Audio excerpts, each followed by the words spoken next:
$3 million? In that hoodie?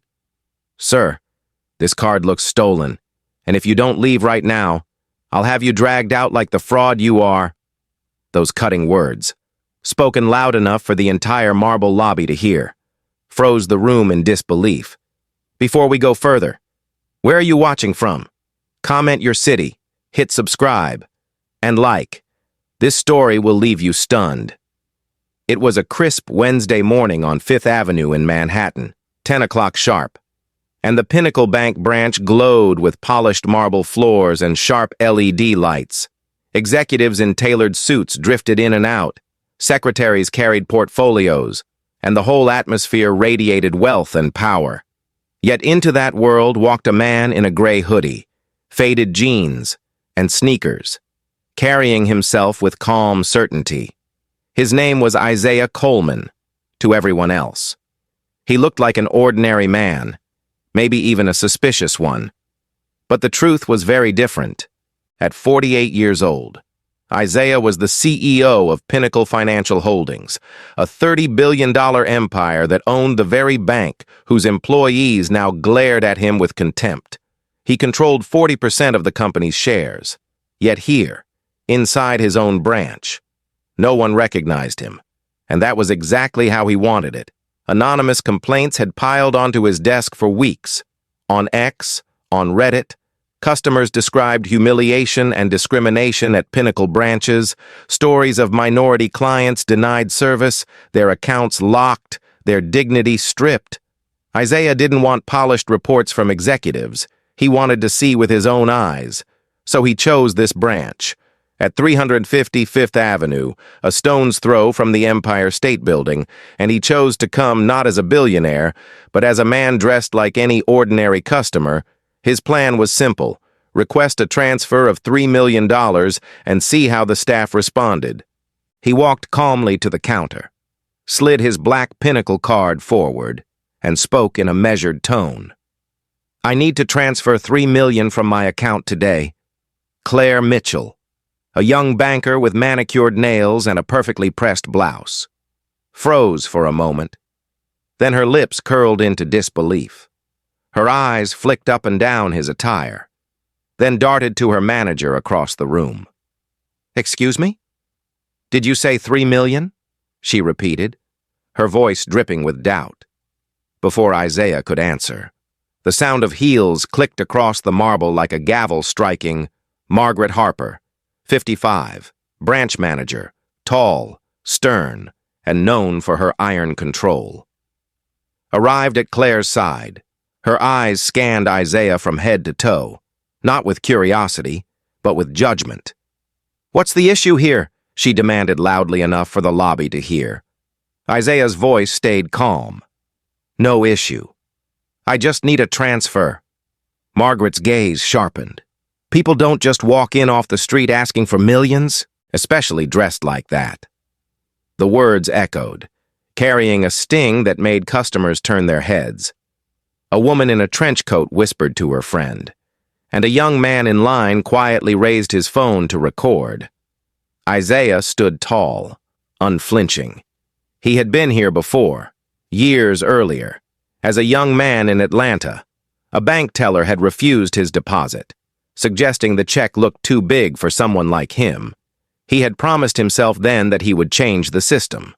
And now, decades later, in his own bank, the poison still lived. Margaret leaned closer to Claire and gave a small nod. Claire slid Isaiah's card into a drawer, locking it with a metallic click. This card looks stolen, she declared. We'll have to hold it until security arrives. A gasp rippled through the room. Isaiah's jaw tightened, but he didn't raise his voice. He simply said, "That card belongs to me. Check the account." Margaret shook her head. "Not until you provide proof. Otherwise, you're wasting everyone's time." Her tone wasn't professional. It was accusatory, sharp, almost mocking, around them. Customers shifted uncomfortably. Some muttered under their breath. Others watched in silence, waiting to see what would happen next. Isaiah could feel the weight of their stares. Not of strangers curious about money, but of witnesses recognizing injustice. One of those witnesses was Jasmine Torres, a young software developer in line with her phone already in her hand. She had seen enough discrimination in her life to know the signs. Quietly, she opened her X app and began recording. Her caption ready, "Pinnacle Bank, Manhattan. Watch how they treat people."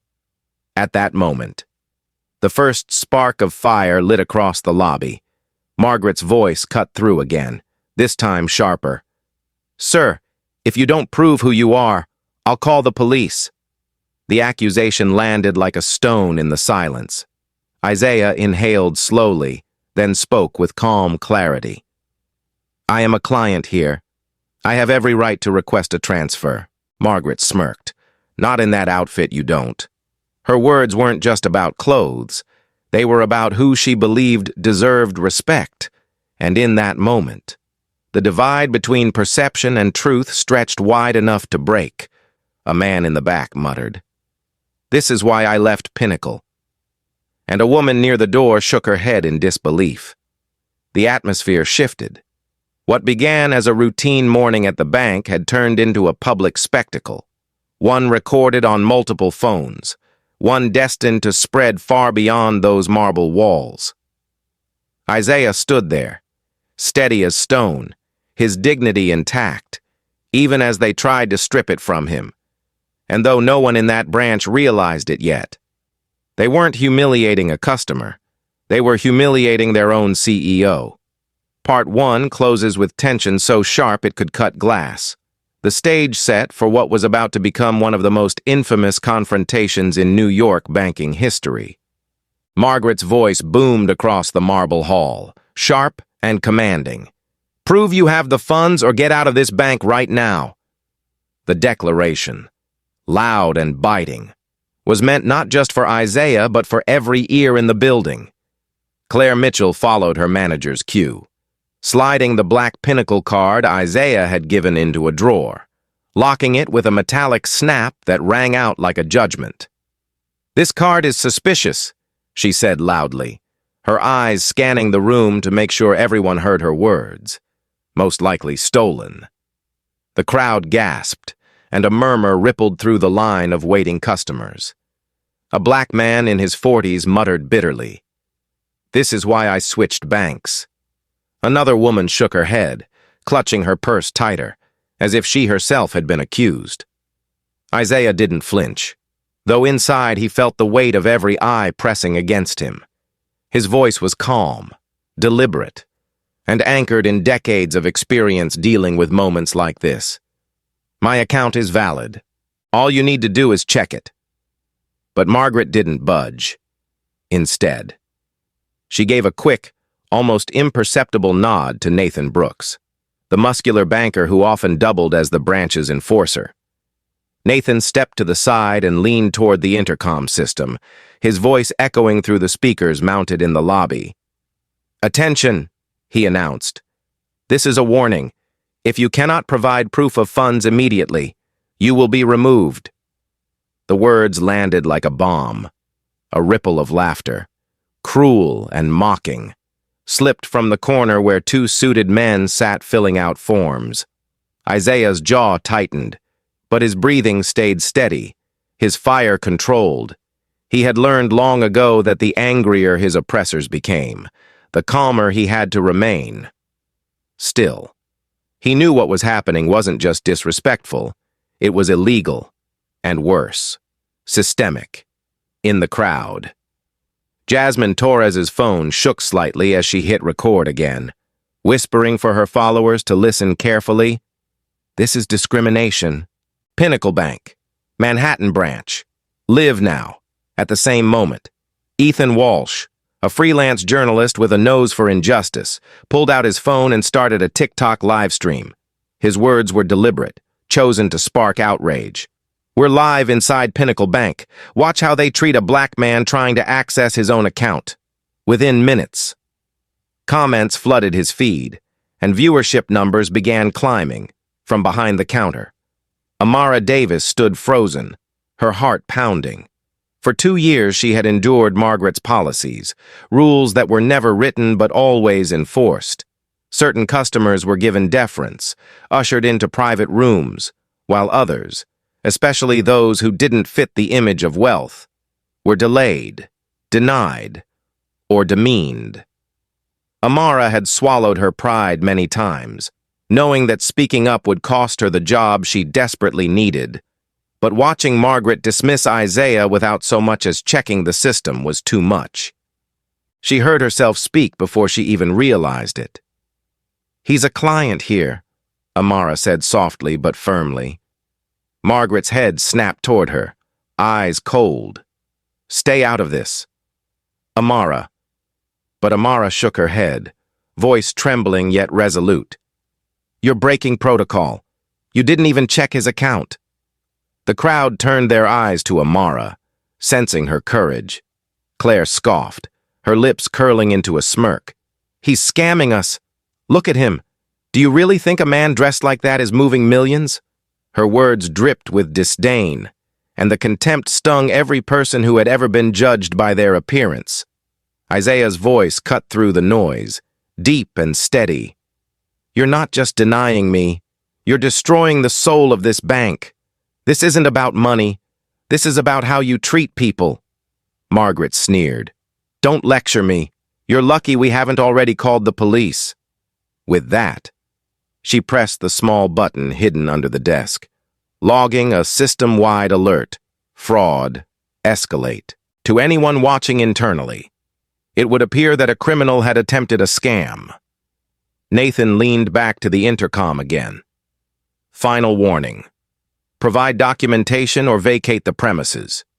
His voice blared across the speakers like a sentence being read in a courtroom.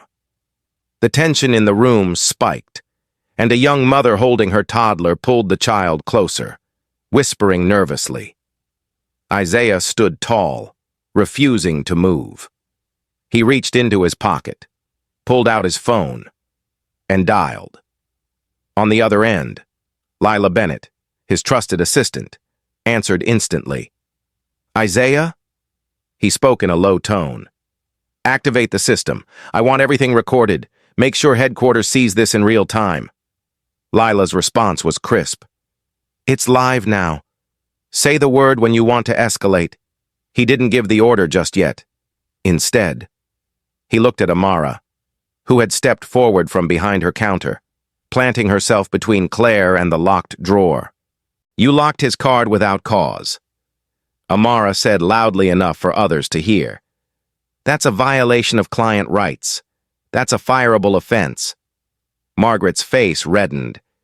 "You're embarrassing yourself. Sit down before you regret it." But Amara stood taller, even as fear flickered in her chest. A man in the crowd shouted, "Is this how you treat black customers here? Is this your policy?" His voice broke the last bit of silence that had held the room. The atmosphere turned heavy, a tinderbox ready to explode.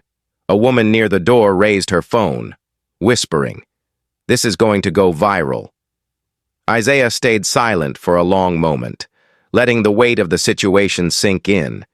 He could feel the shift, the crowd's unease becoming anger, the whisper of truth swelling into a roar.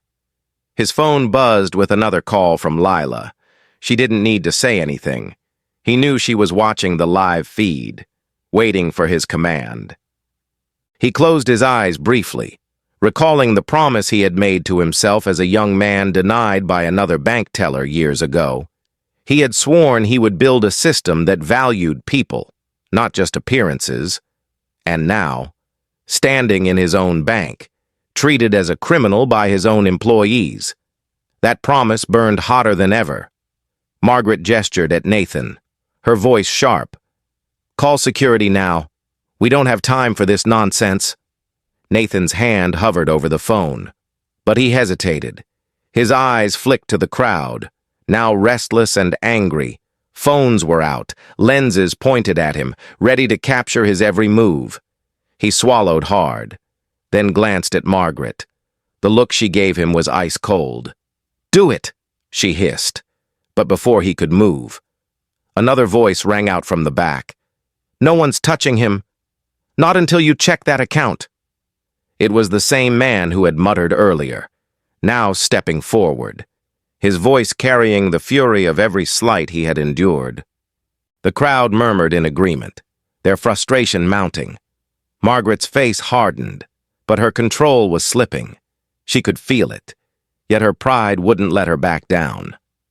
"This man is a fraud," she repeated through the intercom, her voice shaking slightly. "And anyone who interferes is complicit."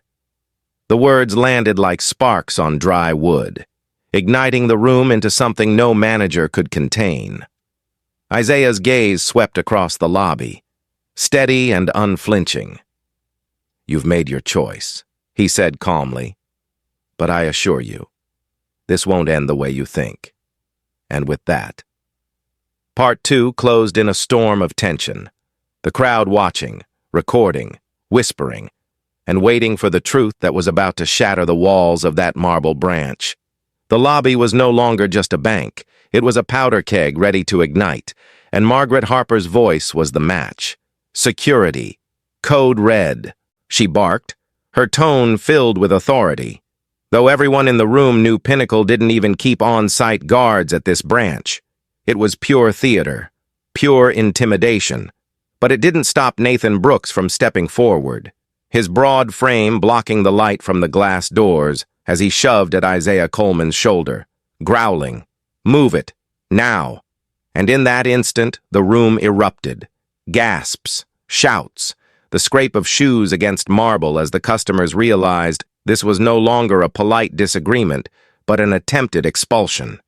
And Jasmine Torres's phone caught it all as her voice trembled with outrage. "You can't touch him. This is assault. Everyone look." Isaiah staggered half a step but steadied himself, his voice rolling out with calm authority. "Take your hands off me."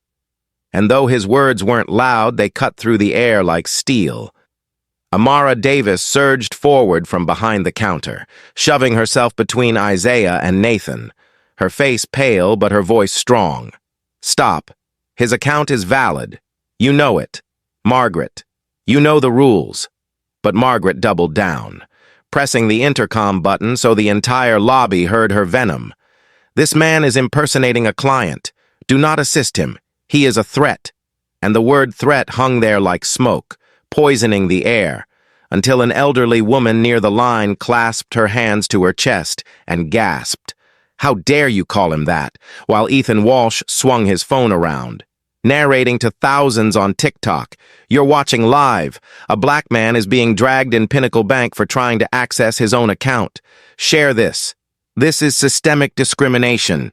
And the comments began flooding in, viewers doubling, tripling by the second, some typing, "Unreal," others writing, "This is every bank in America." And the numbers kept climbing, the sound of injustice amplified beyond those marble walls. Isaiah's eyes narrowed, the fire of decades of battles fought quietly now burning bright behind his calm expression. Because this wasn't the first time. No. At 20 years old in Atlanta, he had stood at a counter just like this one with his first paycheck in hand, only to be told, "You sure this is yours?" by a smirking teller who refused his deposit. And he had walked out with shame burning his cheeks, but a vow written into his bones. One day he would build something better, and he had. But here he stood, in the empire he created, hearing the same poison dripping from new lips. Amara's hands trembled as she faced Margaret. That announcement was slander. "You can't say that. He's a client." But Margaret sneered with icy disdain. "I run this branch, not some guy off the street. You either follow orders or you're finished." And Jasmine shouted from the back, her voice echoing, "You're targeting him because of his skin and his clothes. This is racial profiling and we all see it." Ethan lifted his camera higher, everyone watching. "Record your screen. This can't be deleted. Share it everywhere." And already the crowd inside was shifting, whispers giving way to bold voices. A woman with a stroller cried, "I was treated the same last month. They held my check for a week." And a Latino man raised his hand, They froze my account last year. No explanation. I knew something was wrong. Nathan's grip faltered, the weight of eyes and phones pressing down harder than Margaret's order. But Margaret barked again. "Remove him! That's an order!" Her voice no longer steady but edged with desperation, because she could feel control slipping.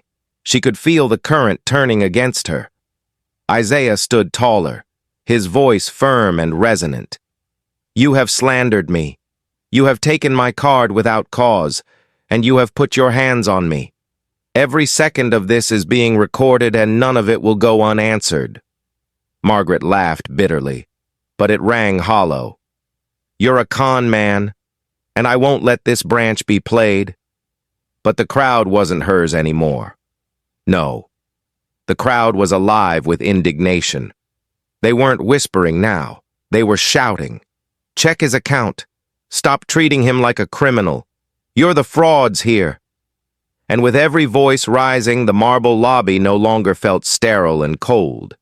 It felt like a courtroom where Margaret and her loyalists were on trial. Jasmine's video ticked past 200,000 views.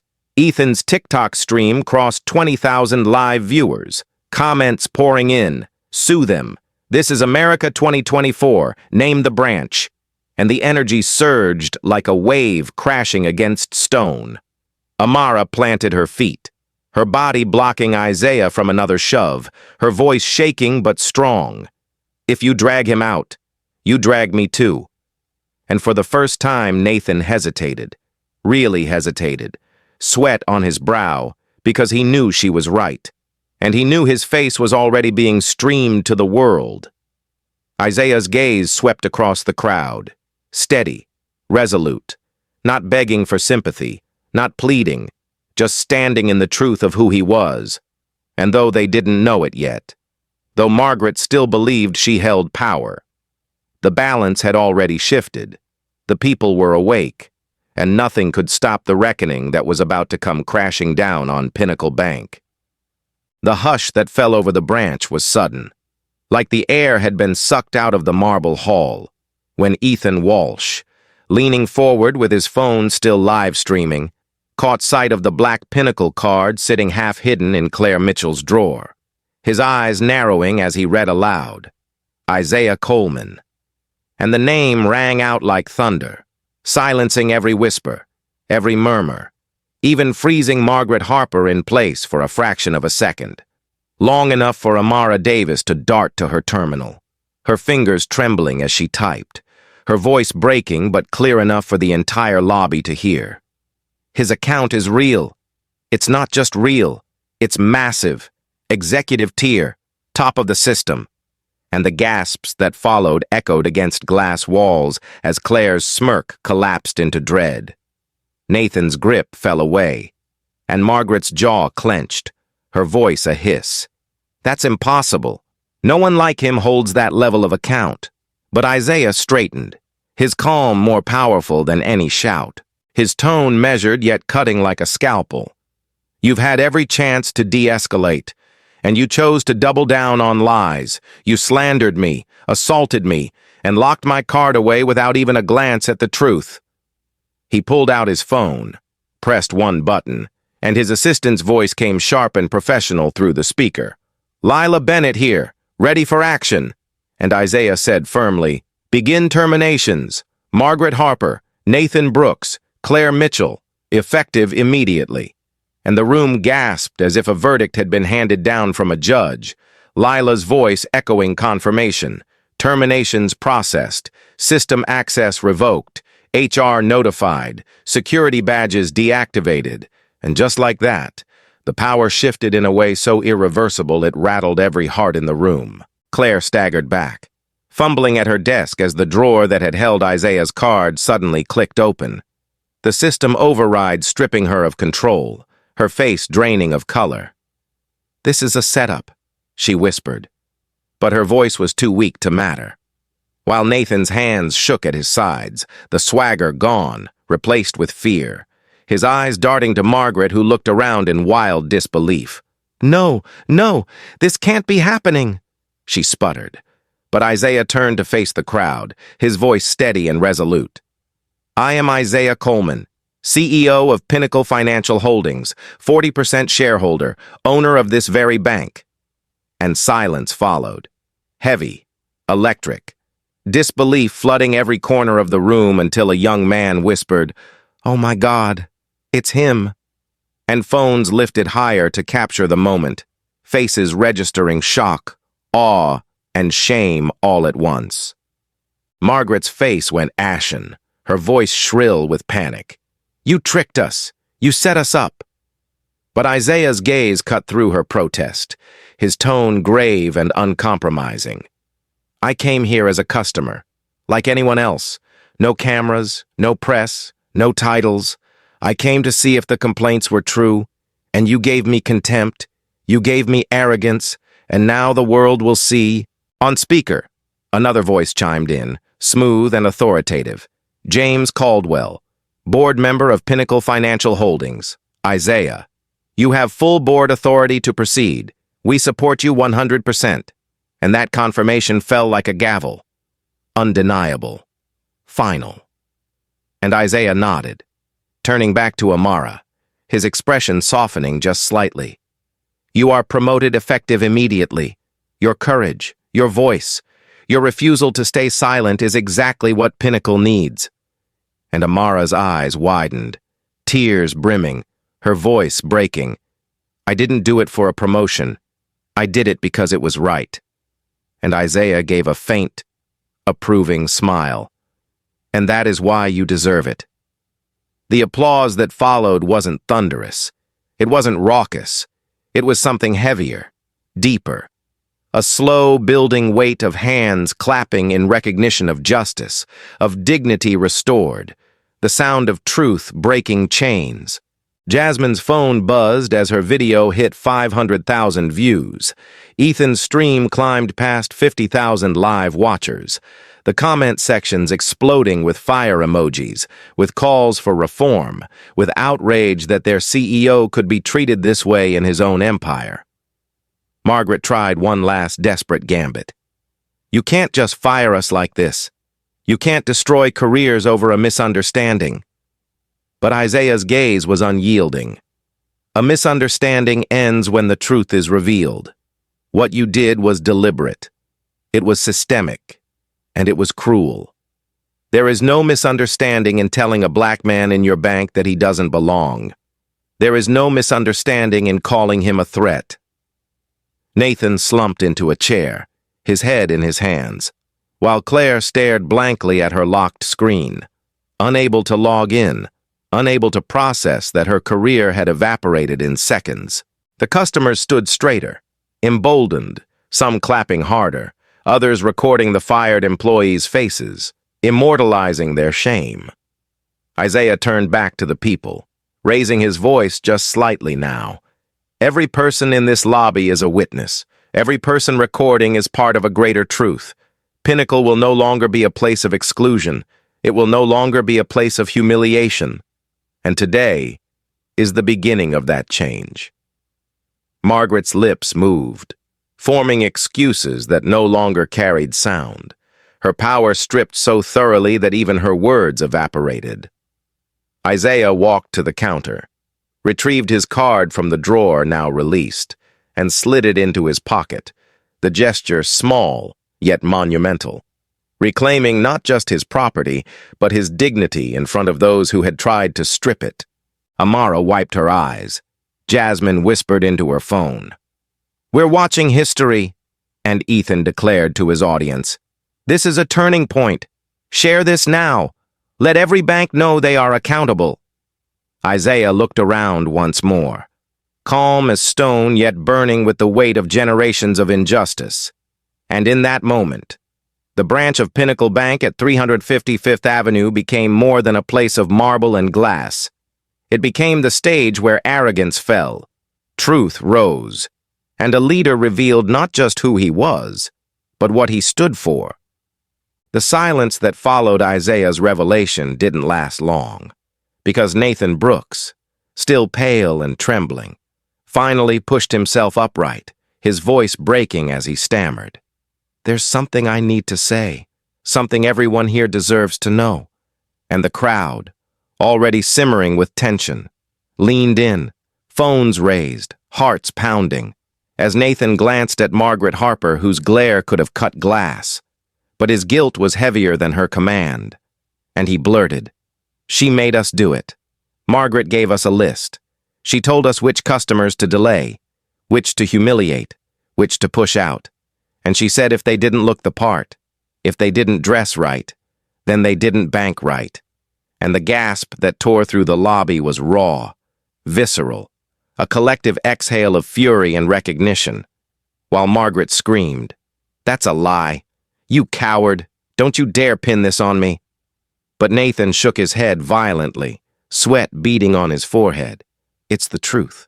We kept a secret file. Names flagged for extra scrutiny. Mostly minorities. Mostly people she didn't think belonged. She called it protecting the brand. But it was just discrimination dressed up as policy." And Jasmine Torres shouted from behind her camera, her voice cracking with rage, "That's a playbook for racism. You destroyed people's lives with that." While Ethan Walsh swung his live stream closer, his voice trembling. "This is systemic. This is bigger than one branch. This is institutional prejudice exposed in real time." Isaiah stood like a pillar, his eyes burning but his voice calm and precise. "Thank you, Nathan. Your honesty will not save your job, but it may save you from prison. And it confirms what I already suspected." Then he turned slightly, his phone still on speaker, his voice directed to his assistant. "Lila, cross-reference all complaints from the last 36 months. Find every single instance of service delayed or denied under Margaret Harper's authority." And Lila's voice came back, steady, professional, already in motion. "Isaiah, the system is pulling flagged cases now. There are hundreds, sir, maybe thousands across multiple branches." And a low murmur of outrage swept the crowd like a rising tide. A woman in the back raised her hand, her voice trembling with fury. "They lost my deposit for a week, and I knew it wasn't an accident." Another shouted, "My loan application was denied without review. Now I know why." And Isaiah turned toward them, his voice deep, resonant. "This wasn't about my $3 million. This wasn't about my clothes. This is about accountability. This is about justice for every person who was treated as less than human in this place." Margaret tried to bolt, her heels clattering against marble as she made for the side door. But it was too late. Her badge already deactivated, the door refusing her access, leaving her trapped in the very cage she had built for others, her fists slamming uselessly against glass as customers recorded her desperate attempts. Claire Mitchell stood frozen, her face drained of color, clutching her desk as though it might anchor her to a sinking career. While Nathan hung his head, the weight of his confession pressing down harder than any manager's order ever had. Jasmine's video ticked past 1 million views, comments exploding. "Fire them all, sue them. This is what power looks like when used for justice." And the crowd in the lobby wasn't silent anymore. They were a chorus of anger and vindication, voices shouting, "Check the files, investigate every branch. We won't be silent anymore." Isaiah's voice rose just slightly, carrying over the noise, not angry, not pleading, but commanding with a moral authority that silenced even the loudest shouts. "What you have just heard is not a single failure. It is not a rogue manager. It is a disease, one that has festered in this institution, and I will root it out, branch by branch, policy by policy, until Pinnacle is no longer a place of exclusion, but a model of fairness." Margaret spat her words through clenched teeth. "You'll ruin this bank. You'll destroy everything we built." But Isaiah turned on her with eyes sharp as blades. "Better to lose a staff that thrives on prejudice than to lose the soul of this company to corruption. What you built was not Pinnacle. It was a prison of arrogance. And today it ends." Nathan slumped further, muttering, "She told us to profile. She told us to target. I knew it was wrong, but I was afraid of losing my job. And Isaiah replied coldly, "Fear is no excuse for cruelty. Silence is complicity. And every choice you made added bricks to her wall of discrimination. Today, that wall crumbles." The lobby seemed to breathe with him, the customers standing taller, their anger transforming into solidarity. And Jasmine whispered into her phone, "We're not just watching a firing. We're watching the dismantling of a corrupt system," while Ethan added to his live stream, "This is the story of a CEO who went undercover and found the rot in his own house." Isaiah walked to the center of the floor, his presence commanding every gaze, his voice resonant with the weight of history. For too long, banking has been a fortress against the very people it claims to serve. But today, you are witnesses, and together we will ensure this fortress becomes a place of access, of dignity, of equity. And the applause that followed wasn't scattered. It was unified. A roar of clapping hands and raised voices. A living verdict rendered against Margaret and her circle, Claire whispered weakly. "I was just following orders." But Isaiah's eyes didn't soften. Following orders is what allows injustice to survive. You had a choice, and you chose wrong, and now you face the consequence. And as Margaret slumped against the locked glass door, trapped in her own downfall, Isaiah turned back to the crowd, his hand raised. "This is not the end. This is the beginning of a reckoning." Isaiah Coleman stood in the center of the branch lobby, no longer a silent observer but the living embodiment of judgment, his voice carrying through the vaulted space with a gravity that silenced even the angriest shouts. "This branch is under lockdown. No transactions today, no withdrawals, no deposits, only accountability, only justice."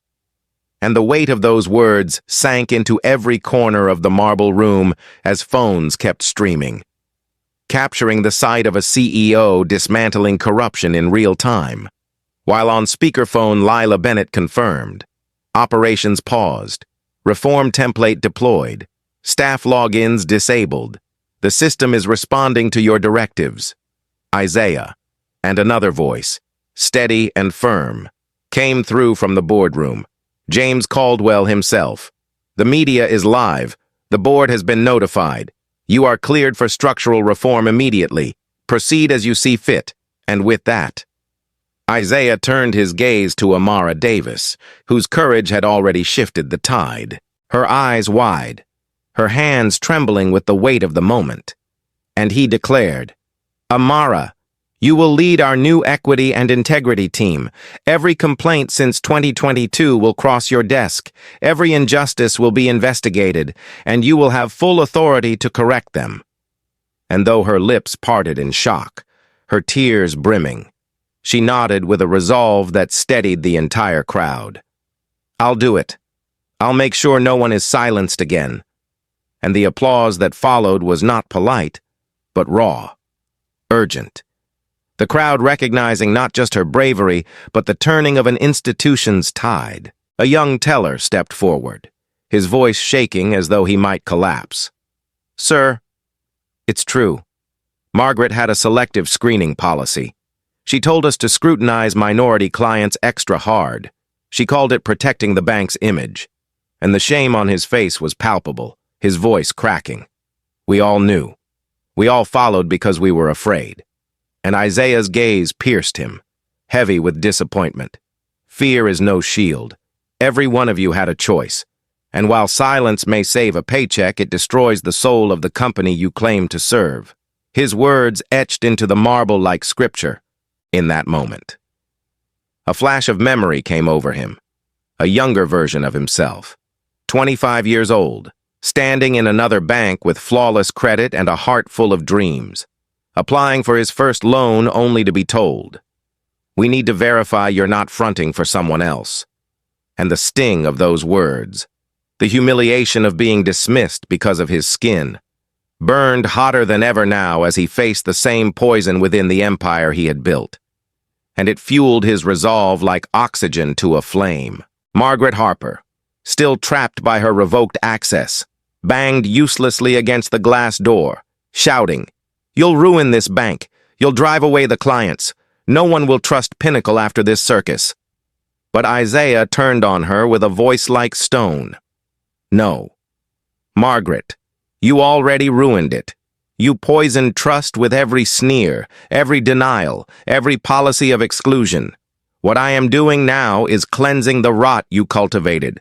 And if clients leave because this bank stood for justice, then they were never the clients we needed." The crowd erupted in cheers, customers clapping, some even shouting Isaiah's name, others crying as they felt the release of years of pent-up frustration. While Jasmine whispered into her camera, "We're watching history. We're watching a man reclaim dignity not just for himself, but for everyone ever told they didn't belong." And Ethan's voice shook with the weight of what he was broadcasting. "This isn't about one branch. This is about the future of banking in America." Isaiah raised his hand and the noise quieted, his words cutting clean through the air. "Pinnacle will change. Today marks the beginning. Every employee will undergo new training. Every branch will be audited. Whistleblower funds will be created, and every complaint will be heard. Not buried, not ignored, and not silenced." His declaration met with another surge of applause, a roar of affirmation that rattled the sterile LED lights above. Margaret collapsed against the glass, her face twisted with bitterness. "You'll regret this," she spat. But Isaiah didn't even look at her anymore. Her relevance dissolved with the sound of her revoked credentials, and instead, he turned back to the people. For too long, banks have served themselves at the expense of those they were meant to serve. Today, Pinnacle reclaims its purpose, and the truth of his words landed like a hammer. Amara stood taller now, her tears drying into determination, and the young teller who had confessed whispered, "I want to help fix this. Sir, I can do better." And Isaiah nodded curtly. "Redemption is earned, not claimed. You'll be given one chance. Use it wisely." And the boy nearly collapsed with relief. Isaiah's phone buzzed with updates from Lila, her voice steady as always. National media has picked up the live stream. Isaiah, CNN, MSNBC, Fox. They're all broadcasting. You're trending on X under #PinnacleReckoning. The DOJ is already asking questions. And Isaiah's gaze swept the room, heavy with the realization that this was no longer just about a single bank or a single man. It was about a nation reckoning with its own reflection. He stepped forward, his voice quieter now but no less powerful. "Understand this. I didn't raise my voice once today. I didn't have to, because the truth speaks louder than any shout. And today the truth is this: discrimination lives here, but it will die here too." The crowd exploded into applause again, a storm of clapping, tears, and voices shouting, "Justice," while the fired employees sat slumped in their shame, stripped of the power they once wielded carelessly. And Margaret's voice was drowned out, irrelevant against the tide of justice that had taken root. Isaiah looked to Amara once more, his eyes soft but firm. "You are the future of this bank. Not me, not Margaret, not the old guard.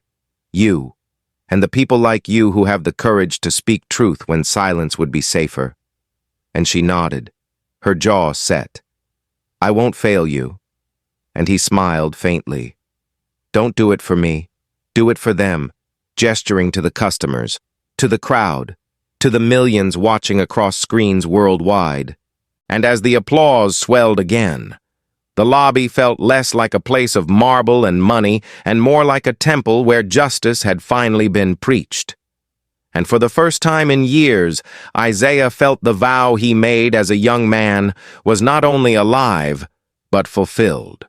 Because in this moment, the fortress had cracked, and in the crack, the light of change had poured through. 3 months later, the storm that began inside a marble lobby in Manhattan had grown into a nationwide reckoning, and Isaiah Coleman had chosen not to bask in the spotlight, but to pour himself into action, letting results speak louder than any press conference.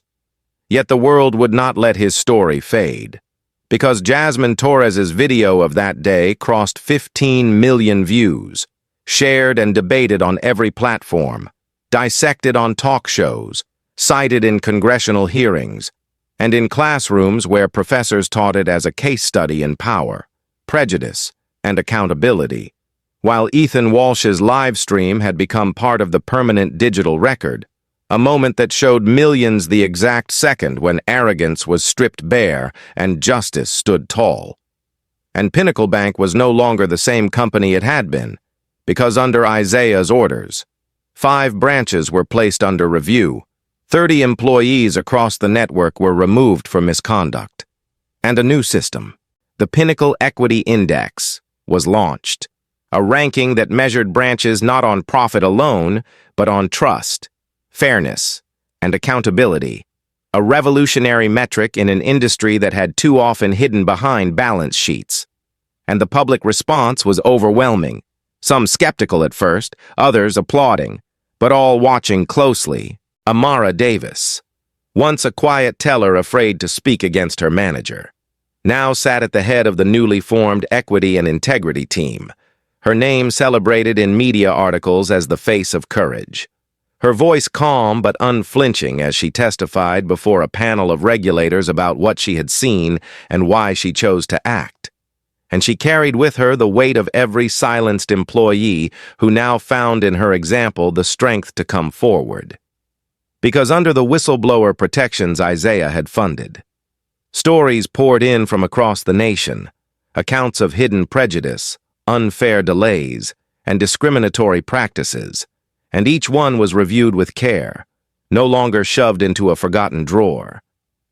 Customers returned too, some cautiously, others with pride, and inside the same Manhattan branch where Isaiah had once been shoved. The walls now bore testimony not of shame, but of resilience, adorned with framed letters from customers, their words etched into glass panels, telling stories of hardship, of triumph, of dignity regained. And at the center stood a bronze plaque engraved with Isaiah's chosen words: "Justice is not a gift, it is a duty." The financial world reacted with shock at first, stock prices dipping under the weight of scandal, pundits predicting collapse. But within weeks, something remarkable happened. Trust returned. Clients who had walked away came back.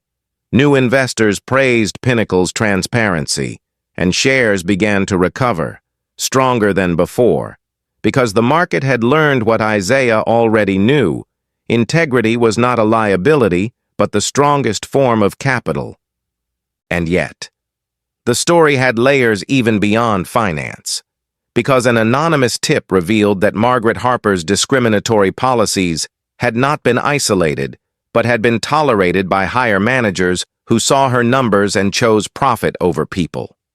And Isaiah faced that truth head-on, cleaning house at levels many thought untouchable, proving his reform was not for show but for permanence.